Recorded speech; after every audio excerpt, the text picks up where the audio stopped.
David Little's in the house. Hello. You made it. The luck of the Irish had to here. win through. Bring you live in studio, Dave. Welcome. It's great to be here. It's great to be in Las Vegas. So how's the drive been so far? It's been great, close to 2,000 miles. Fantastic idea. Yeah. Great. David, how did you get on this path, though? My last two albums are kind of jazz, hip-hop, soul, collaborating with Talib Kweli and different people, and just kind of got me thinking, because my last album, Faces, very well received, and Rolling Stone review, MOBO nomination, all these things. It kind of got me thinking, is it the marketing behind it? Is it considered more relevant music? So this journey is sort of trying to maybe understand what people really think of jazz music. Most of the time, this whole idea that jazz is too highbrow or too niche or too intellectual. Over the past 2 weeks, I've completely annihilated that, Dave. Exactly. I bet.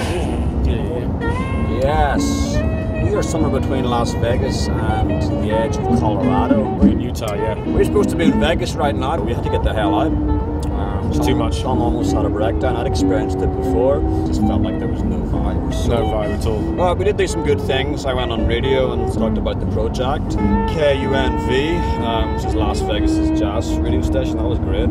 Matt Blaze Cezanne, who's a session bassist in Vegas. Worked with so many amazing people. I don't know where to start. Currently with Sly and the Family Stone. Yeah.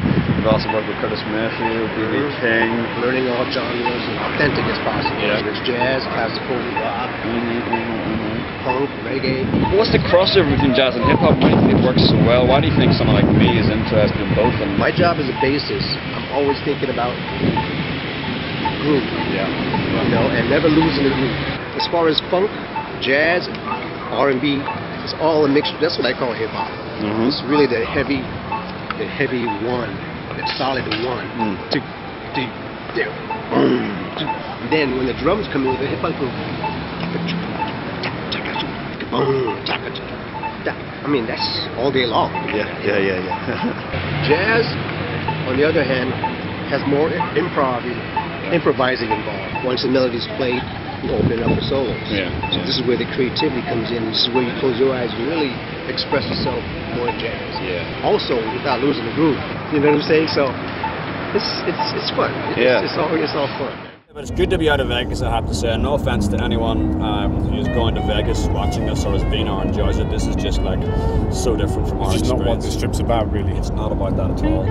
So I just kind of flipped our accommodations around a bit, and now we're going to Panguitch, Utah. We're going to do a stop there. Then we're going on to Fruita, Utah. We've got a big journey of about 10 hours. We've got to cross Colorado to get to Woody Creek, territory of Hunter S. Thompson, where he wrote Fear and Loathing in Las Vegas. And so many great works. Did a lot of his journalism. So yeah, but how are you feeling? Are you glad to be out of Vegas? I'm good. Glad to be out of Vegas. I'm glad we stopped there though, because I had to get my horn fixed. Yes. Because Tell us about that. it had too much grief in the desert.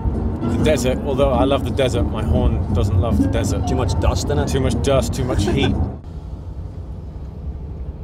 We got it. Alright.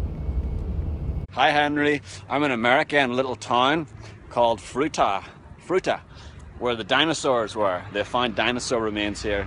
Look at this. Whoa. It's a big dinosaur. There's loads of dinosaurs all around the town. It's very cool. I thought you might like to see that. Proceed to the route. Yeah. Yo. We're back in the road again. We did an overnight stop in Fruita, Colorado. Prior to that, we stopped in Panguitch, Utah. Yeah, we didn't really vlog there. We needed a bit of a break. Fruita, famous for dinosaur fossils. Got lots of dinosaurs. That's what I like about America. These towns always embrace sort of what they're known for. And apparently Woody Creek, where we're heading to now, is going to be amazing. Very relaxed, good people. It's more of a community than a town. It's like a crossroads, I think, is the impression I get. Woody Creek Tavern is the centre of it all. And that's where we're going. That's where hopefully we're going to get to play. So that's kind of what it's about. I just want to learn more about who I'm playing for, I suppose. Yes. Well, that's great. And you crossing the U.S. Doing that. Yeah. Tell us what's up. Well, we're in Woody Creek, Colorado, the home of Hunter S. Thompson for basically all his professional life, certainly all the time that he was well known. Yeah, we're kind of bored because there's nothing to do here. The Woody Creek Tavern is closed. Not a particularly warm reception. No point you guys playing, we never do that. The bar's probably going to be closed at 9 o'clock. Yeah, with zero activity. Zero activity at 9:30. It is a shame, this is a very expensive part of America. It's gone from becoming like a hippie kind of post-60s community to being like a retreat for the rich and famous.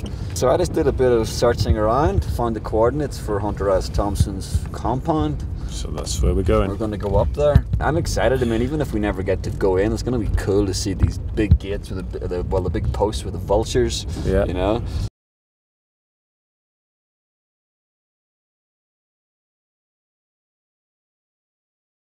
But we have met some cool people. Met a Nook.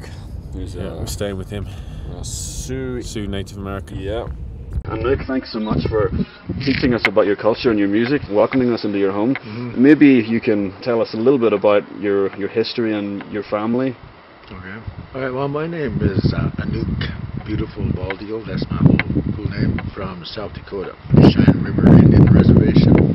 My family is of the Lakota Nation. Tell us about Crazy Horse.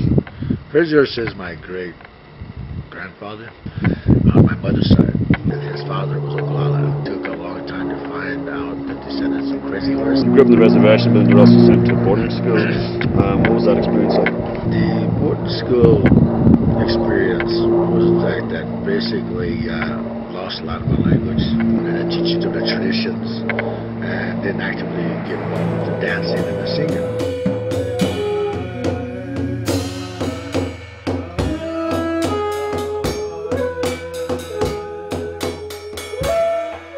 I would go back home for the summer. The language would be spoken, the songs would be sang, and the dances would be danced, and the ceremonies would be happening in the native way of our way of life. And so I had it back and forth throughout my life, and then recently in my life I decided to really put more emphasis on learning more traditional ways, the language more. So now you're really trying to kind of reestablish the culture. You were saying here in Woody Creek there's a big history of Utes. Yeah, the Ute tribe is traditionally from this area, 1800s. They now reside around the Utah area. What we are trying to do, Deanna and I are advocating the Utes to come back to their ancestral homelands. Mm-hmm. For things like present their culture and their dances into the valley, share in the mountains by prevent for the people coming over to ski. I'm really glad that I met you guys with your, playing the music and how open he was to playing my style of music and the traditional drum and everything. So I, at the same time, appreciate your visit. Thank you.